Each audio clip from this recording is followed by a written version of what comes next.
O'Donnell Heights is the last asthma-related initiative that I'll talk about just briefly. And so this is a $200,000 pilot in collaboration with the Housing Authority of Baltimore. And the goal of this pilot is to recruit and hire and train 2 full-time community health workers from within the resident population of a major public housing development in the city of Baltimore called O'Donnell Heights. And so these will be residents living within the development who then become community health workers and are able to serve their fellow residents and provide a lot of robust education around asthma trigger reduction and avoidance. So they will be able to conduct healthy homes trainings, both for the personnel of the Housing Authority of Baltimore City, as well as for their fellow residents through the Resident Advisory Board and through home visits within the development. Next slide, please.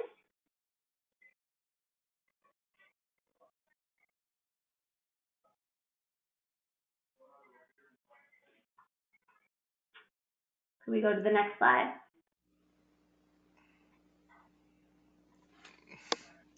Okay, so that's it for me. That's our just a picture of our offices in the city of Baltimore. If anyone ever would like to come visit, we'd love to have you. And this is the contact information for our president and CEO, Ruth Ann Norton. So please feel free to reach out to Ruth Ann or to myself if you'd like more information on anything that I talked about today.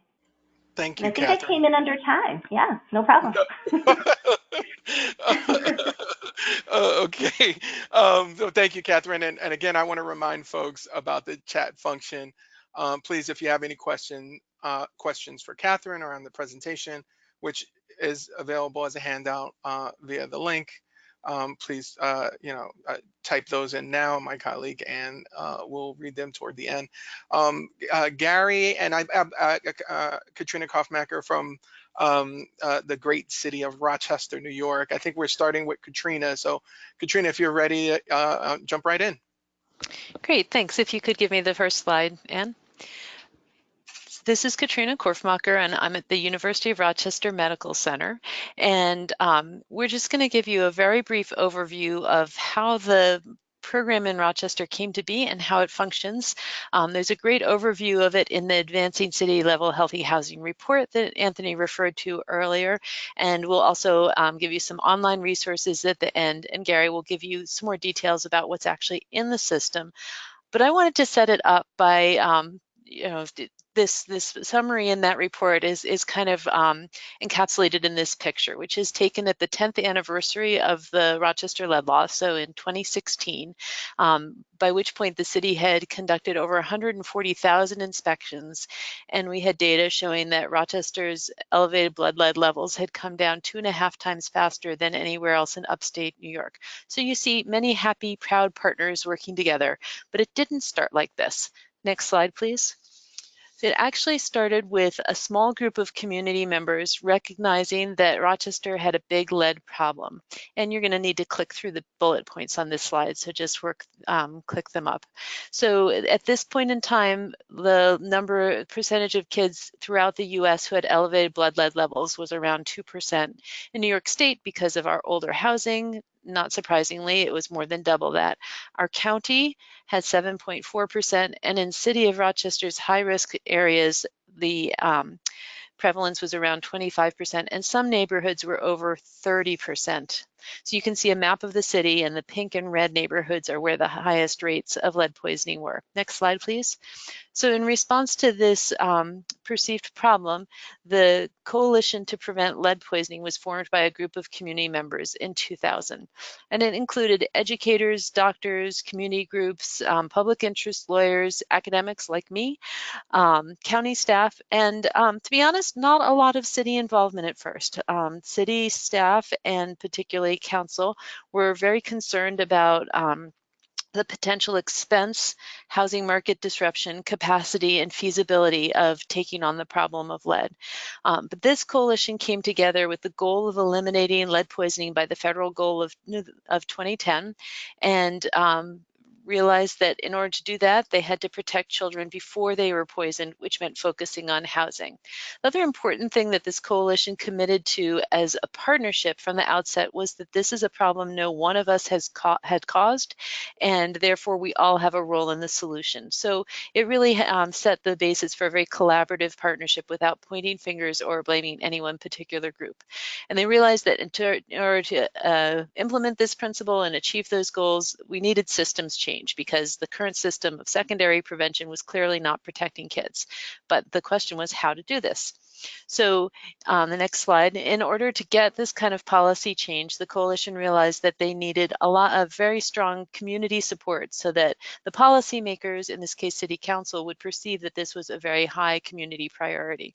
So in order to make they engaged the community by focusing on trying to raise awareness of the prevalence of lead. Most people thought lead was a thing of the past, emphasizing the social costs through education, criminal justice, medical costs, and that this was a fixable problem, that other places like Maryland and Massachusetts had made significant strides and that we could do that too.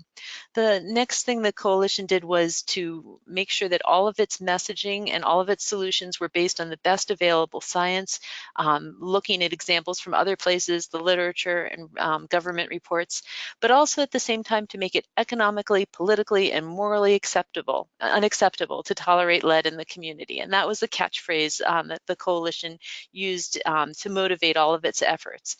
And it also provided a forum to come together to try to develop solutions that would work for Rochester. Next slide, please.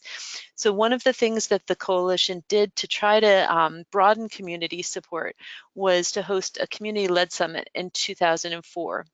This summit attracted almost 500 attendees. There was a live call-in show about lead on public television. National experts were invited to topical sessions to help educate the people who came about lead and all the elements of preventing lead poisoning. And significantly at the end, the mayor committed to pass a comprehensive lead ordinance before he left office 18 months from that point. And the county executive, and the county is where the health department is, committed to mirroring those standards in the county's inspection processes. Next slide. So this partnership started with the community identifying the problem and then reaching out to the city. And once this law indeed passed in 2005, the city moved into implementation. But in doing so, they already had a lot of partners engaged around the table and ready to be supportive and help with that implementation. So I'll hand over to Gary now, if you advance to the next slide, who will tell you what that law entailed. Thanks, Katrina. Good afternoon, everyone. So the ordinance, as Katrina mentioned, was adopted in December of 2005. It had an implementation date of July of 2006. So we had roughly 6 months to get things going, and we identified 6 areas that we wanted to focus on. One was we had an existing foundation of code enforcement. We knew we had to do extensive training, both internally and externally. We wanted to establish clear expectations to make sure that people knew what we were expecting out of them, both landlords and inspection staff. And we wanted to have some quality assurance accountability measures. We knew that we had a really good history of statistical reporting, and we wanted to continue that with this process. And then we also knew that this was the beginning stages of what would have to be an evolving ordinance. Next slide, please. So, existing foundation of code enforcement. One of the things that was not an obstacle for the city of Rochester is getting access to units. I talk to cities all over this country on a regular basis about their intent to do rental inspections, and some of them are focused on lead efforts. But in any event, one of the things a lot of people struggle with is how to get into units. Well, in the city of Rochester, it was not a problem at the time. We have been doing rental inspections in 2 families and up since about the mid-1980s. We added single-family rentals in 1998.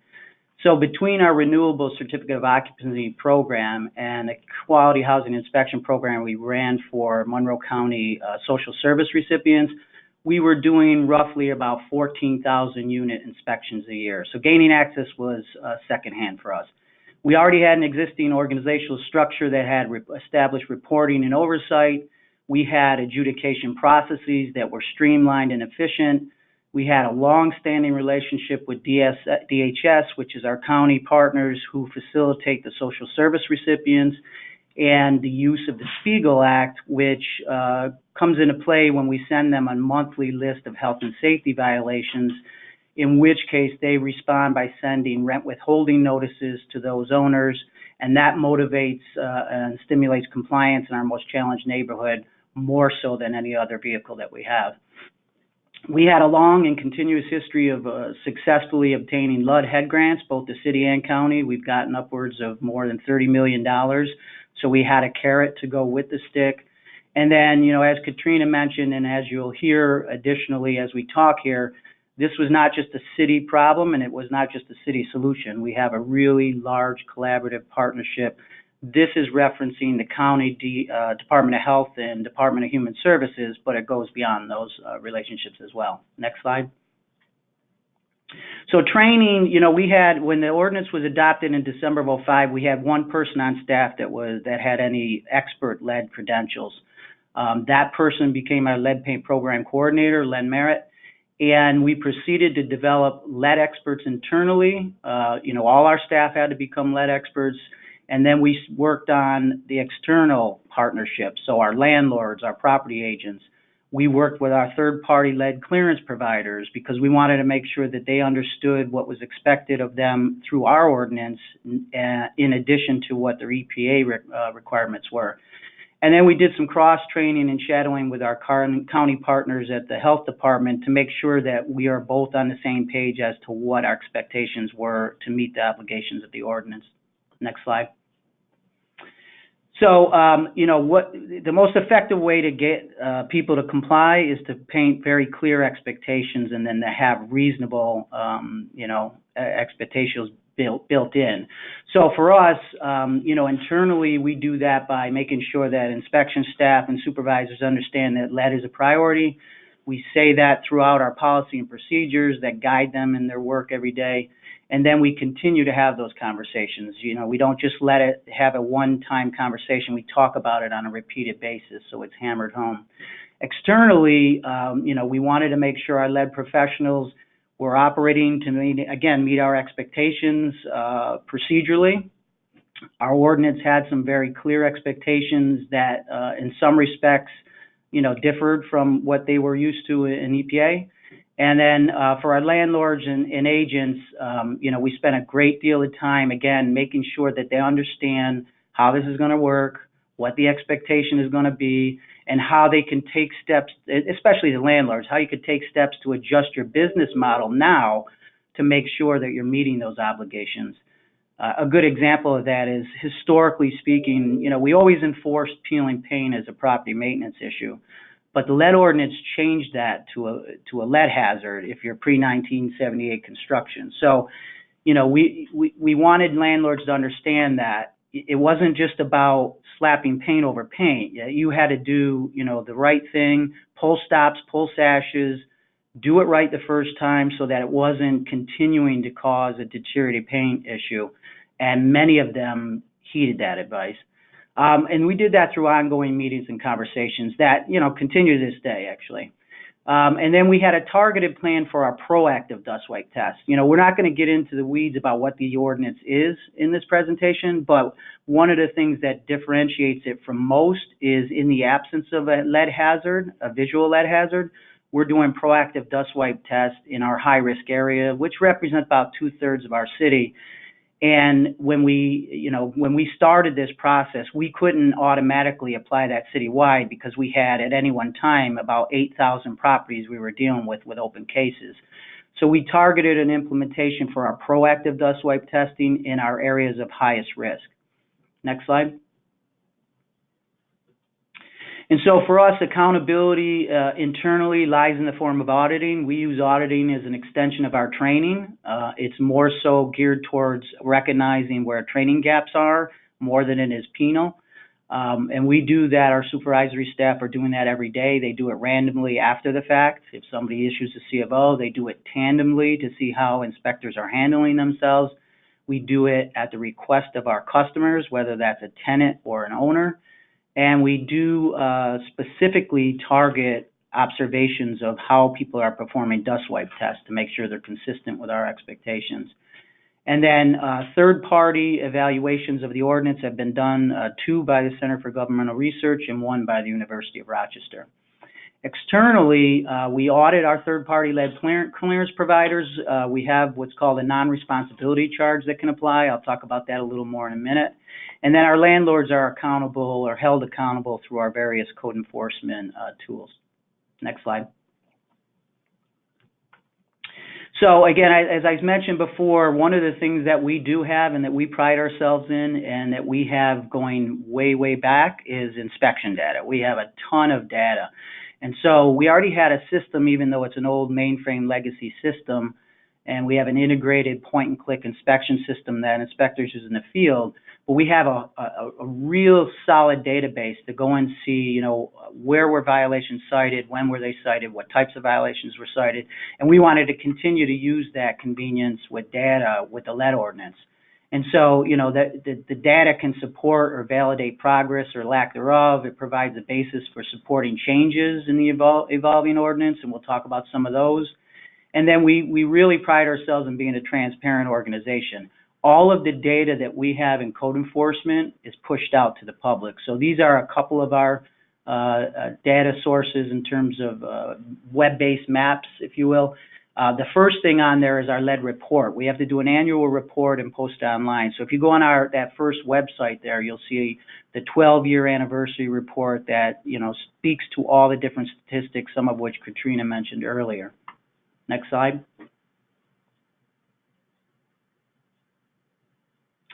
So evolving ordinance. So, you know, again, we knew that, you know, this was a new thing. You know, it wasn't totally trial and error, but you're always going to learn by new ordinances what works, doesn't work.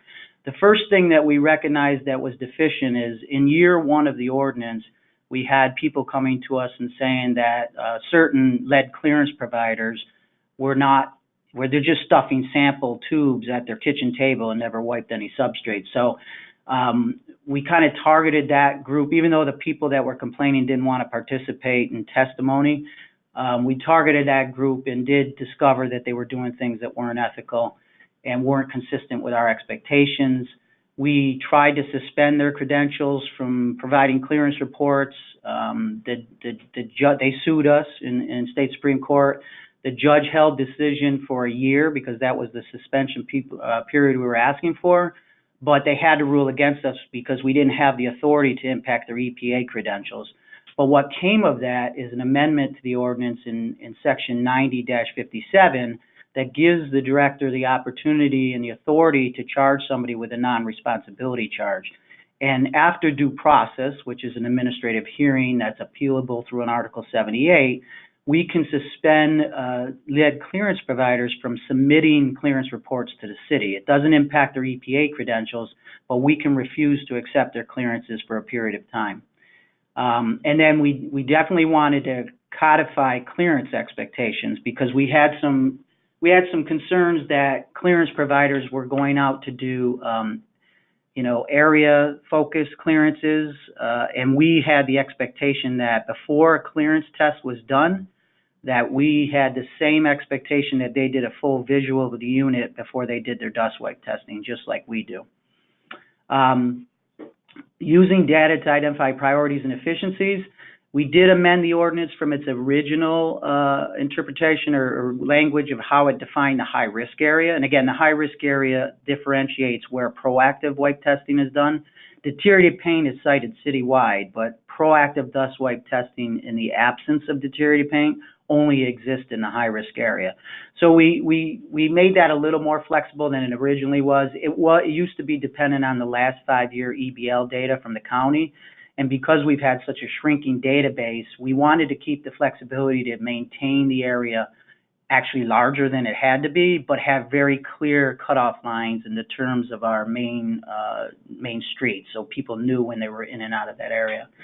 And then in years 2, 3, and 4, we were upwards of doing 5,000 proactive dust wipe tests. Which is pretty much unheard of. You won't find another program that does that amount of dust wipe testing. And what we were able to do with that data is show very clearly that we were not finding dust hazards in these types of structures that are depicted here. So multiple dwellings with more than 5 units, complexes with 10 or more, senior citizen housing, studio units. So we actually amended the ordinance to give us greater flexibility in terms of cost efficiencies and process efficiencies to focus our limited resources where we saw it was most needed. And by having that statistical data to support it, we could get our leg coalition and to buy into that and understand the rhyme and reason to that and support that change. And then reaction to budgetary decisions. I mentioned that quality housing inspection program. We used to do about 6,500 units inspection a year. The beauty of that program was if you as a landlord wanted to get direct rent payment from a DSS, a social service recipient, you had to pass a QHI inspection. We did those inspections for Monroe County from 1994 until 2010. Well, in 2010, because of their fiscal crisis, they had to cut that program. It was an unfunded mandate. It cost about $450,000 a year to run it. But when they did that, they did it without engaging the city of Rochester or the Lead Coalition. So one of the beauties of this collaboration that we have locally, and we haven't really talked about it yet, either Katrina or myself, but the Lead Coalition continues to this day, and they have a committee, the Government Relations Committee, of which I sit on that, Katrina is on that, and several other people from the community. So somebody from the Rochester Housing Authority, somebody from the Health Department, somebody from the schools, somebody from our DHS. And so it literally took us one meeting, we meet monthly, it took us one meeting to cover that gap, collaboratively, right? So we covered it by saying the gap that existed by that elimination was our 1 and 2 family C of Os are renewed every 6 years. Well, the reason we felt comfortable doing that is because in our challenged areas where we had the highest level of risk, we knew we were going to be doing QHI inspections multiple times over that 6-year period. When you pulled that out of there, that created a very large gap. We all know that interim controls only last on average 2 to 3 years, so we had to cover that gap. So how we did it was we amended our C of O legislation to say if we cite interior deteriorated paint and you use interim controls to remedy it, then you're going to renew in 3 years instead of 6. So that covered the gap 3 years from the day that we amended it. To get to the point of covering the detriment up to that point, Monroe County ran their numbers of where kids 6 and under live that are on DSS, and they partnered with the health department where we had previously cited interior lead hazards, and they did investigations. So it literally took one meeting to cover that gap, and that's just a true reflection of the collaboration here. And then, we've had to do some, we've lost about 33% of inspection staff since 2007. We're not removed from fiscal crisis and deficiencies, just like pretty much every city. But we've had to reinvent how we do business to keep up with our demand. And one of the ways we did that was we started cross-training our inspectors. First of all, we centralized inspectors from 4 different areas of city government. And then when we did that, we started with our new and existing building inspectors. We cross-trained them. After 2 years of proving that we could successfully cover those gaps, we were able to convince civil service that we could blow up the existing civil service structure, which depended on a state-issued exam that our experience was our people did not fare well with, and it was not really suited to gauge accurately the success of somebody in that position. So in doing that, we then merged our lower title inspectors into those positions, and now we have a 2-tiered structure, and our inspectors do everything from existing buildings to new construction to lead dust wipe testing to grass, vacant buildings, all within their geographically assigned area. Next slide. I think that might be the last slide.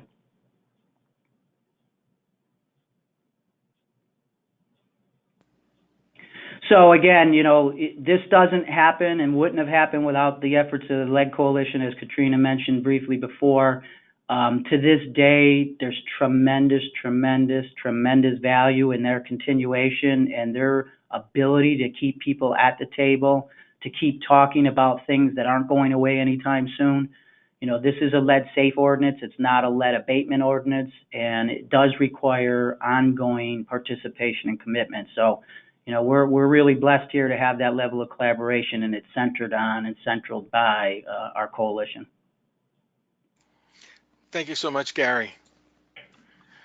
And again, I just want to remind folks, if you have any questions, to use the chat function and submit them to the NLC webinar user or writ large. I want to now introduce Brenda M. Reyes. She's a government representative or tech representative from HUD's Office of Lead Hazard Control and Healthy Homes. Brenda? Thank you very much for that introduction. I'm really, really excited for you to hear from folks in other locations as they share how they are incorporating healthy homes work locally. Of course, my goal right now is to set the stage, touching the importance of local leadership in advancing healthy homes and set up the 3 E's. Let me tell you this. Next, please. Next. Next also. Okay, these will be our goals today. And, I think that what a better way to lay the foundation for today's webinar than to describe, next please, the programs. Next. The programs that we have in office, one less. Go back one. Thank you so much. The programs that we have available in order to provide support, the programs and the fundings that we have available for all our communities. This year, for 2019, we have a total of $286 million that, higher risk areas, there will be 7 of them will receive $64 million. Large urban jurisdictions, we have a total of $95 million. And for every other jurisdiction, we have nearly 127 million. And of course, once you apply for the lead hazard control grant, there is a supplemental healthy home funding. The total that we receive for the 2019 is $42 million, which, as I said, will be only available if you have the lead hazard control. Next, please.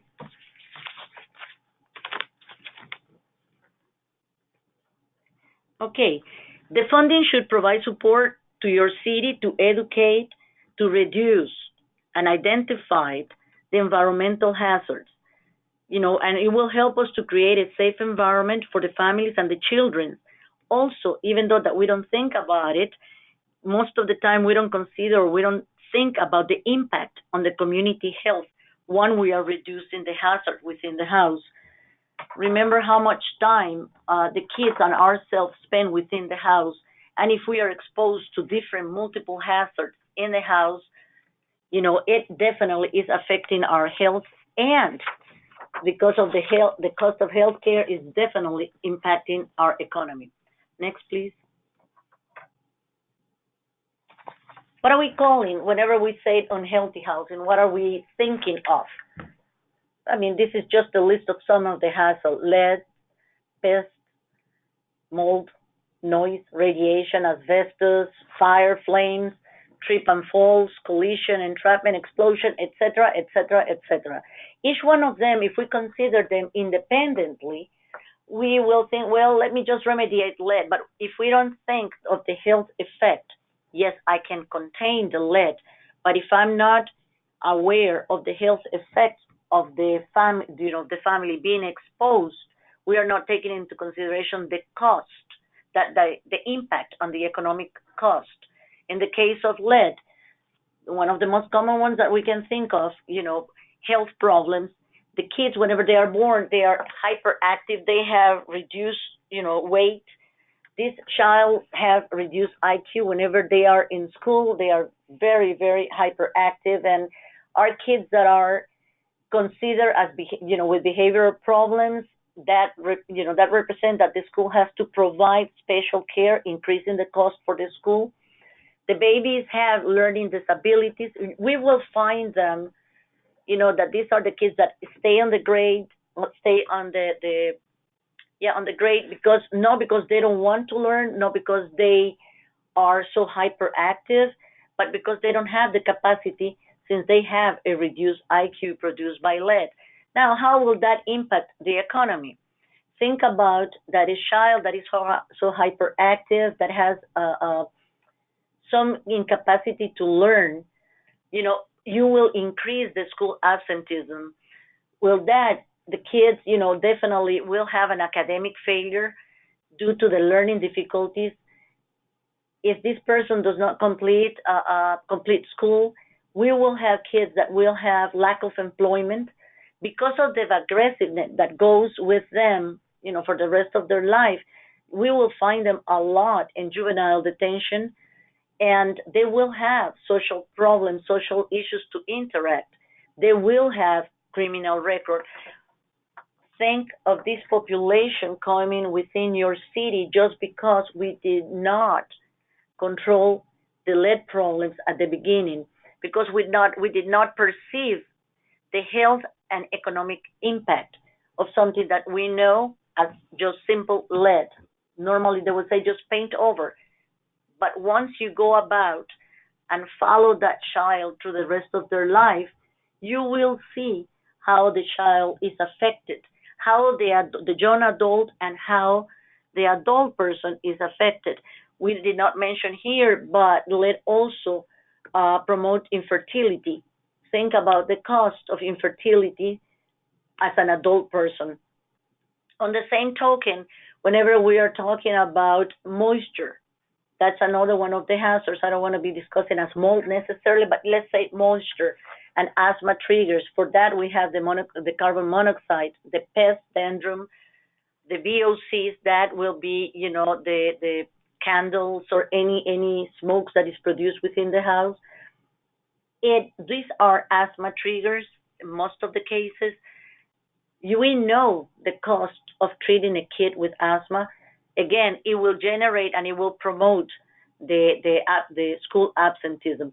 The whole picture of this, I don't want to go one by one, but the whole picture of talking about this and showing this slide is that whenever we're talking about housing issues, housing problems, it is not just the environment of the house, but how it's affecting the health. And this is not that family problem. That becomes a community problem, because now we are increasing health cost. We are increasing cost for the schools. It multiplies. Next, please.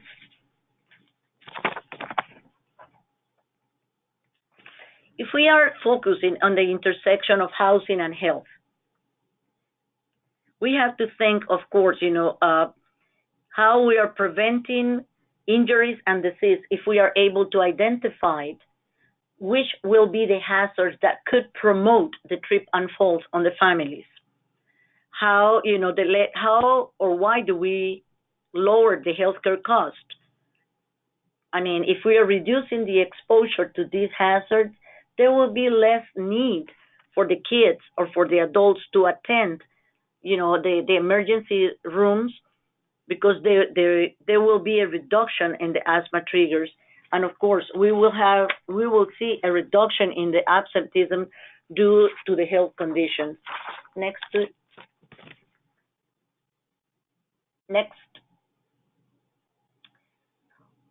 Okay, now we're talking about grants, and we're talking about what us as HOT can offer to all the cities and to the different organizations that are participating around during the conference. We know that one grant, if you receive just one amount of money, that will not solve all your housing issues. That will not remediate all your health issues. However, it is the funding that will promote to create the partnerships. Look at, it will help you leverage funds to increase the productivity, because we are asking the whole community to partner, to work with us on doing this. So it's not just the funding that we're providing, but all the different organizations that come here, as the example that just received a moment ago from Rochester and from Catherine, how they have been able to create this link, this partnership, where we are now leveraging all these funds. We're working together to reduce all these hazards in the community. Part of the services that the allowable cost is to provide the training and the education in order to increase contractor capacities and opportunities, increase opportunities for services available to low moderate income families, provide safe and healthy housing options for low income families with children. This The low-income families with children is one of the requirements for the grantees, that they have to target low-income family with children. The funding is dedicated to promote safe environment, led and safe environments for low-income families and children. Next, please.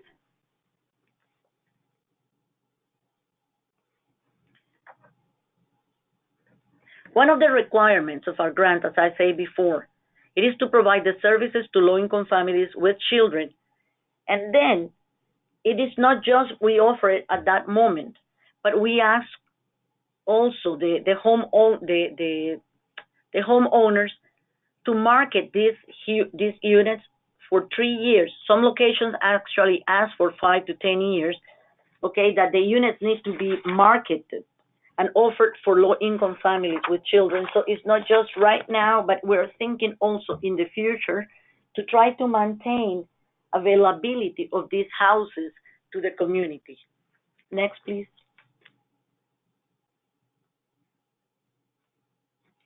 Opportunities and sustainability. I mean, I think that is, we can handle it, we can follow it. We understand that one grant does not provide enough funding to resolve all the housing problems in a city.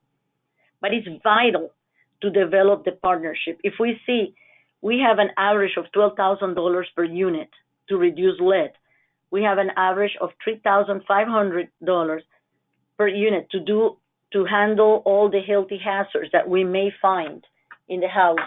And then, of course, we are counting with, if you add all the partnering that we have around, that each locality or each partner has, an average of $10,000. So add that and think of the opportunities that we are giving our community by offering this. Next, please. Okay, this is definitely now the next couple of slides. We will be discussing what is the money, how much is the money, and where, the maximum award amount for will be $9 million, $5 million, or $3 million. There are 3 of them. There is a set aside for never before grantees, and this is specifically because we have grantees that have been already for 10, 12 years, and they're very strong. But we want to give opportunity to brand new grantees to enter and be competitive. So they will not be competing with these older grantees. They will have their own small pool, and that will make them more competitive in that way. One of the things that we ask, that we look for, is applicant experience. Is there a need in your jurisdiction? Do you have a partner? Whenever we're looking at this, I always try to recommend, think about your city. Think how you can benefit with this. Think who you would like to partner. Think which one will be the best partners to enter into one of these grants. And of course, the last piece here is that we increase the period of performance to 42 months. Next, please. The dark locations is where we are. Is your city part of the state?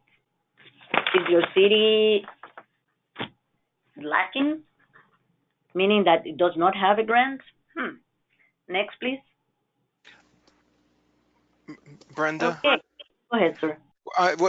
We're getting to time. If we can, I'm sorry, we went a little long on some of the other presentations. If we could just start to wrap it up. Okay, let me just say this, and let me move the other one. Please look at the map and, locate where you are. See where you are and see if you have a grant. Think, do you know the contact of your grantee? If you need it, you can go to HUD.gov and identify who has the grant and to contact them. If you don't, please send us an email and we will make sure that you have that contact. Go to the next, please. Let me see this. Go to the next.